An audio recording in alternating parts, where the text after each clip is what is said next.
एके दिवशी नर्मदाचे आजोबा त्यांच्या घरी आले. त्यांना सर्वजण अण्णा म्हणायचे.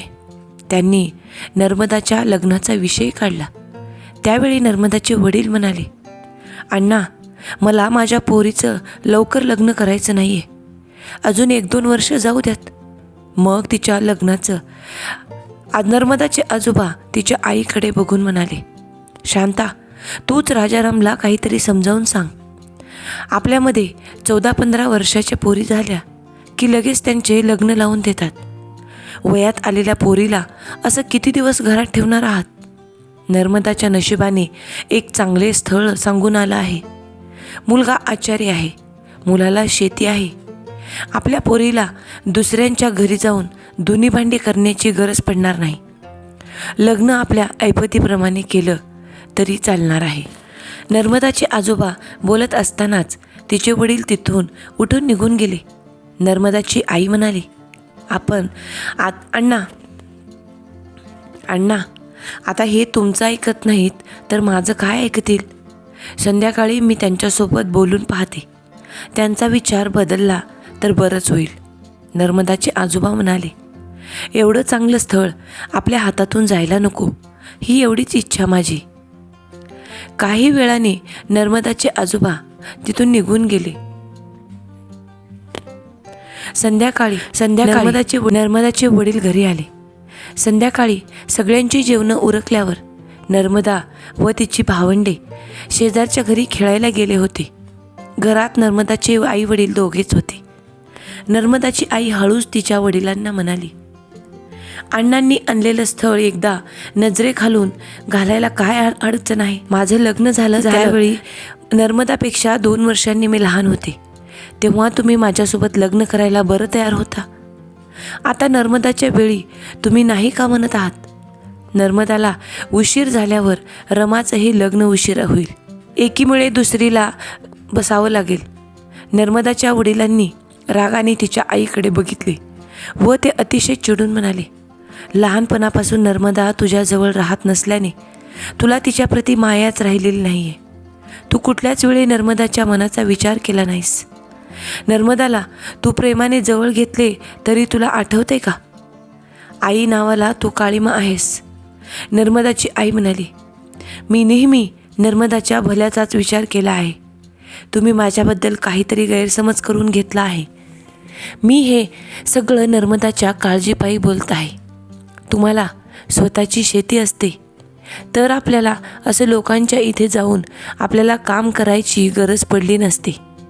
नर्मदाचे वडील म्हणाले, तुला अण्णांनी एवढंच सांगितलं की त्या मुलाला शेती आहे, पण त्यांनी हे सांगितलं नाही की त्या मुलाच्या घरी दारूची भट्टी आहे. तो मुलगा नक्कीच व्यसनी असेल असं मला वाटतं. अशा व्यसनी मुलाला माझी मुलगी देऊन मला तिचे नुकसान करायचे नाही आहे. यावर नर्मदाची आई म्हणाली, तुमचं कावीळ झालेल्या माणसासारखं झालं आहे. त्याला जसं सगळं जग पिवळं दिसतं ना, तसं तुमचं झालंय. तुम्हाला त्या मुलामध्ये काहीच चांगलं बघायचं नाही आहे. त्याच्या घरी दारूची भट्टी आहे म्हणजे तो व्यसनी असेल असे नाही ना. समजा आपण नर्मदासाठी दुसरा मुलगा बघितला, त्याच्या घरी दारूची भट्टी नसेल तरीही तो व्यसनी असेल तर मग काय करायचं? नर्मदाचे वडील वैतागून म्हणाले, तुझ्यासोबत बोलून काही उपयोगच नाही आहे. दुसऱ्या दिवशी नर्मदाचे वडील कामावर निघून गेले होते. नर्मदा ही कामाला जायच्या तयारीतच होती. तेवढ्यात तिची आई म्हणाली, नर्मदा, मला तुझ्यासोबत थोडं बोलायचं आहे. यावर नर्मदा म्हणाली, आई, मी कामावरून परत आल्यावर आपण बोलूयात का? मला कामावर जायला आधीच उशीर झाला आहे. नर्मदाची आई म्हणाली, कामावर जायला अजून थोडा उशीर झाला तर काही बिघडणार नाही. नर्मदा म्हणाली, ठीक आहे आई, पटकन बोल. नर्मदाची आई म्हणाली, काल तुझे बाबा म्हणत होते की मी तुझा विचार करत नाही, म्हणून मला तुझ्याबद्दल काहीच वाटत नाही. मी आई नावाला काळीमा आहे. तुला पण असंच वाटतं का? नर्मदा म्हणाली, आई, मला काय वाटतंय हे तू आजपर्यंत विचारलं आहेस का? मी लहान असताना तुझं आणि बाबांचं भांडण झाले होते. तेव्हा तू मला एकटीला तिकडे सोडून निघून गेलीस. त्यावेळी तू माझा विचार केलास का? त्यानंतर कधीही तू मला भेटायला आलीस का? तुझ्याशिवाय मी कशी लहानाची मोठी झाले याचा तू विचार केलास का? मी 5वीला असताना मला बाबा इकडे घेऊन आले. त्यावेळी तुझी इच्छा होती की मी शाळेत जाऊ नये. तसेच घरातील प्रत्येक कामाची जबाबदारी माझ्यावर सोपवलीस. तेव्हा तू माझा विचार केलास का? आई, तुला बाबा हे सगळं का म्हणाले हे मला माहीत नाही. आई, प्रत्येक गोष्ट मला बोलून दाखवायची नाही आहे. मुळात तो माझा स्वभावच नाही आहे. पण आई, माझ्यापासून माझे बालपण हिरावून घेतले आहेस तू. नर्मदाचं बोलणं ऐकून तिच्या आईच्या डोळ्यात पाणी आलं. तिची आई म्हणाली, बाळा, माझ्याबद्दल असा गैरसमज करून घेऊ नकोस. तुझ्या मनात इतकं साचलं आहे याची मला कल्पनाच नव्हती. बघायला गेलं तर माझंच चुकलं आहे. मीच तुझ्यासोबत कधी बोलण्याचा प्रयत्न केला नाही. नर्मदा, तू लहान असताना मी तुला माझ्यासोबत घेऊन जाणार होते, पण तुझ्या आजी आजोबांनी मला तुला घेऊन जाऊ दिले नाही. राहिला प्रश्न तुला भेटायला यायचा, तर तुझी काकू व आत्या मला नेहमी घालून पाडून बोलायच्या, म्हणून मी त्यांच्या घरी तुला भेटायला येऊ शकले नाही. तू इकडे आली. आपली परिस्थिती अतिशय बिकट होती, त्यामुळे तुला शाळेत जाऊ देऊ नये असे मी म्हणत होते. मी तेव्हा गरोदर होते आणि माझे दिवस भरत आल्याने माझ्याकडून घरातील कामे होत नव्हती, म्हणून मी घरातील कामाची जबाबदारी तुझ्यावर सोपवली. आपल्या कमकुवत आर्थिक परिस्थितीमुळेच तुला दुसऱ्यांच्या इथं काम करायला जावे लागले. आपले असे दुसरे ते काम करत आहे हे बघून माझ्या मनाला खूप यातना व्हायच्या, पण परिस्थितीपुढे मी लाचार झाले होते. लग्न होऊन तू एका चांगल्या घरात जावंस हीच माझी इच्छा आहे.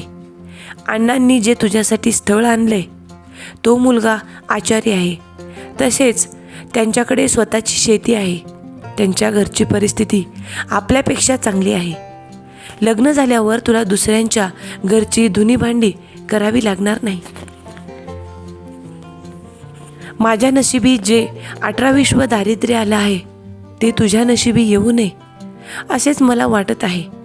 नर्मदा म्हणाली, आई, तू माझं काही वाईट होऊ देणार नाहीस यावर माझा पूर्ण विश्वास आहे. एक आई आपल्या मुलीच्या नेहमी चांगल्याचाच विचार करेल हे मला ठाऊक आहे. माझ्या लग्नाच्या बाबतीत जो निर्णय तू आणि बाबा मिळून घ्याल तो मला मान्य असेल.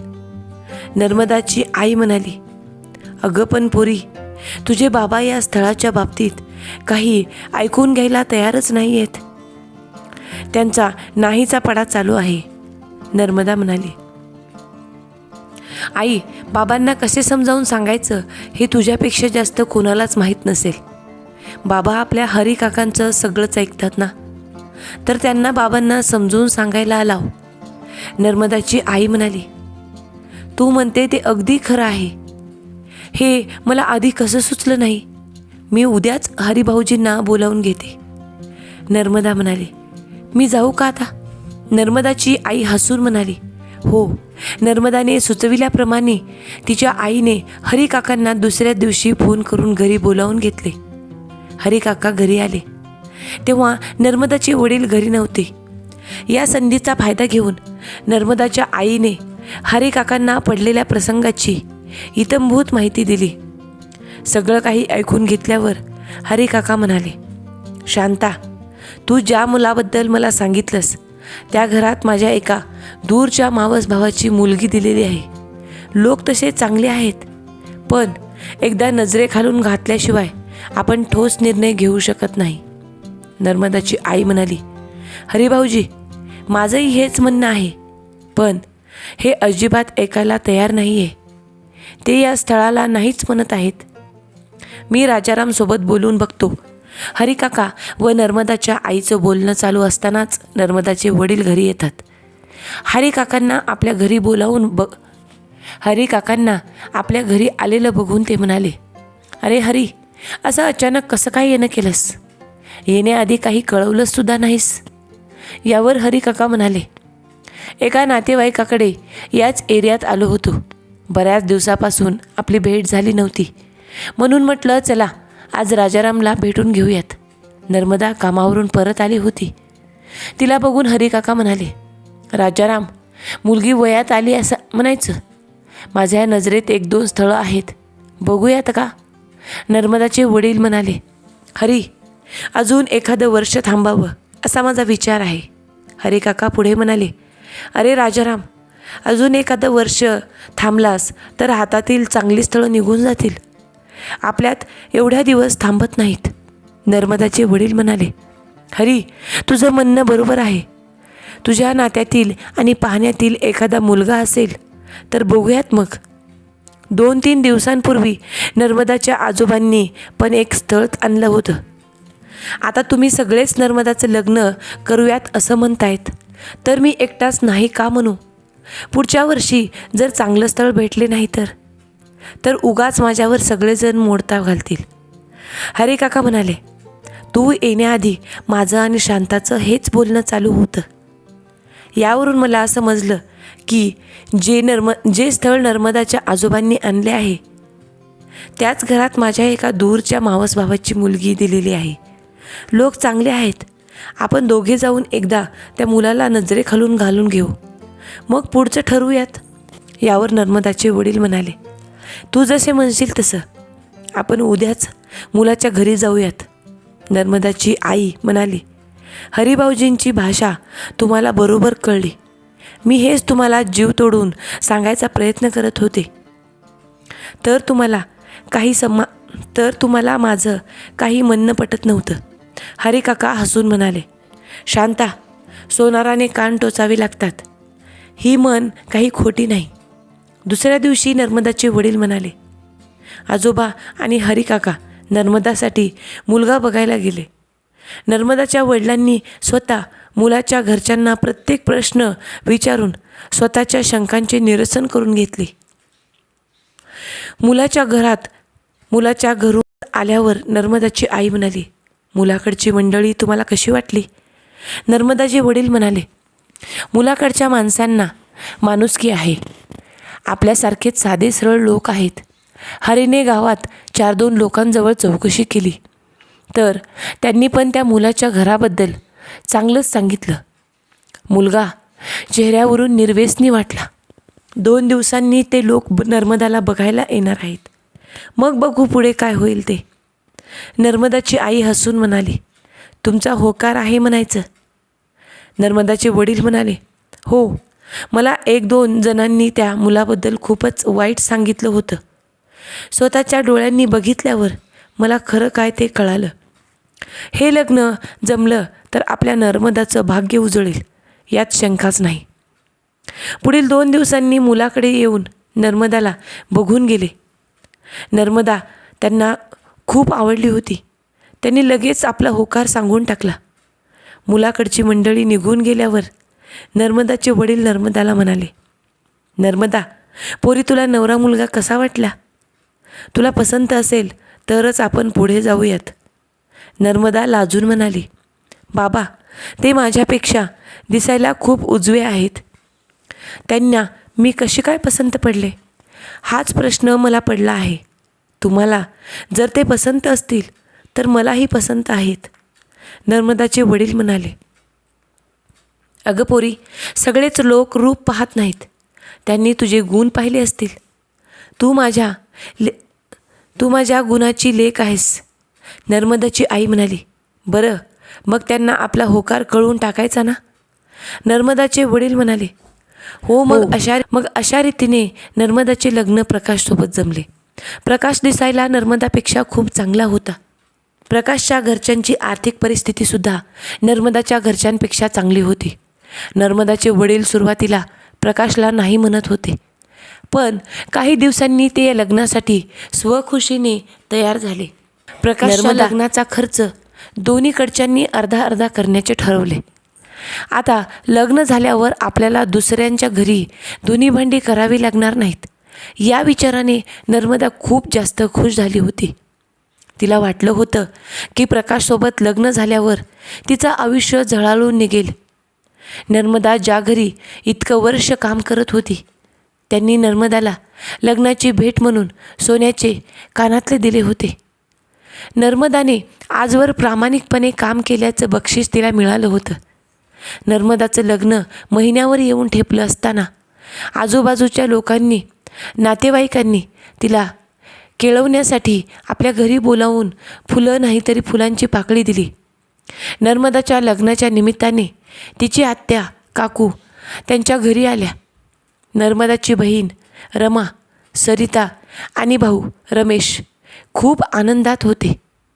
नर्मदाच्या घरी त्यांचे सर्व नातेवाईक लग्नासाठी गोळा झाले होते.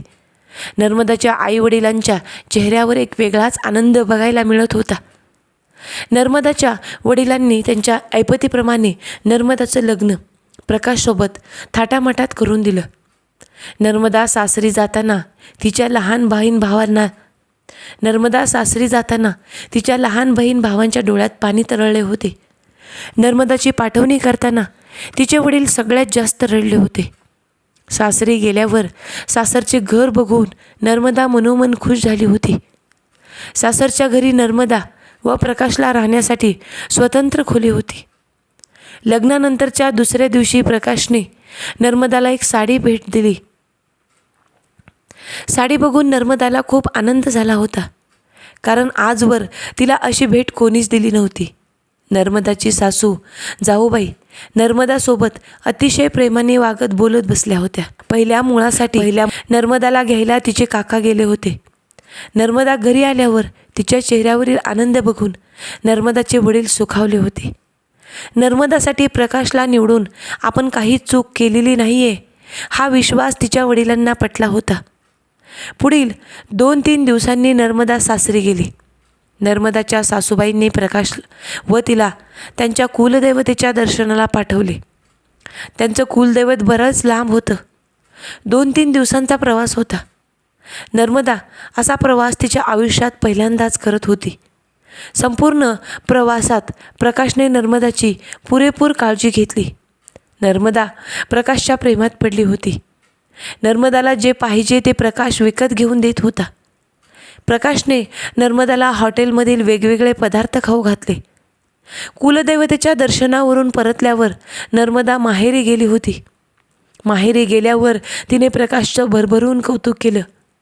प्रकाशने घेतलेल्या सर्व वस्तू नर्मदाने आपल्या बहिणींना दाखवल्या.